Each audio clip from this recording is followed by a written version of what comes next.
అయ్యా, అన్నీ నాకెందుకు ఇలా జరుగుతున్నాయి? నాకు ఇంకా మంచి జరగదా? నిన్ను నా జీవితంలో నమ్ముకొనడం వ్యర్థమేనా?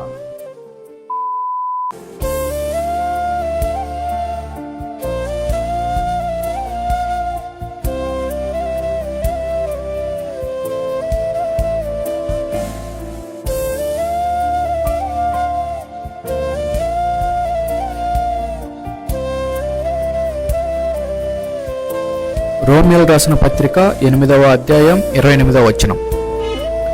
దేవుణ్ణి ప్రేమించు వారికి అనగా ఆయన సంకల్పము చొప్పున పిలువబడిన వారికి మేలు కలుగుటకై సమస్తమును సమకూడి జరుగుచున్నవని ఎరుగుదము.